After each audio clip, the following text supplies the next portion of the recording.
Another day, another basketball stories na naman ang pagkikwentuhan natin. At ngayon nga yung balitang pagkuha ng Los Angeles Lakers kay Lauri Markkanen at ang balitang may tinapos na nga daw na trade ngayon ang Golden State Warriors. Katulad nga ng napag-usapan natin, pinagkaguluhan nga ng fans sa social media ang lumabas na balita na posible nga daw nakunin ng Los Angeles Lakers si Lauri Markkanen sa pamamagitan ng isang blockbuster trade. Hindi rin naman nga daw magiging mahirap para sa Lakers na gawin ang ganitong klaseng trade since meron rin naman nga silang sapat na asset para makipagnegosasyon sa kupunan ng Jazz. Maaari nga daw nila ditong gamitin either sina Austin Reeves, Rui Hachimura, Dalton Keunig at maging ang ilan sa kanilang mga future first round pick.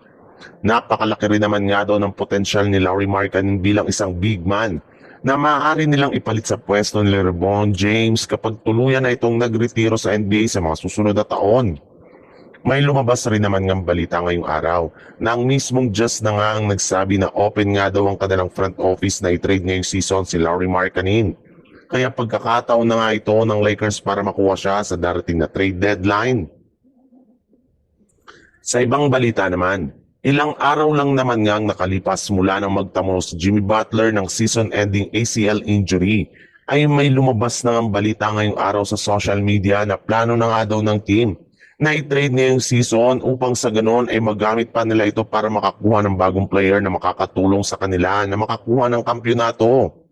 Patapos na rin naman nga ang kontrata nito and since nga daw hindi na nila siya magagamit dahil sa pagtatamo niya ng injury ay mas mabuti nga daw na ipamigay nila ito sa ibang team.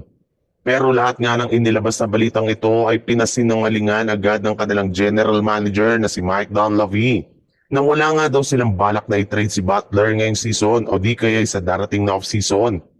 May ilang mga nakalatag na rin naman nga silang bagong plano ngayong matapos magtamo si Butler ng injury.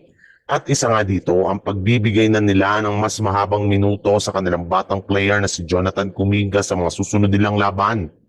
Nakita na rin naman nga ang kanilang last game na walang pinagbago sa galaw nito sa kabila ng ilang game niya na pagiging DNP. Yes, kay Kuminga na nga mapupunta ang role at playing time ni Butler pagdating sa kanilang opensa. Malaki pa rin nga ang kanilang tiwala dito na kakayanin nila na tulungan si Stephen Curry.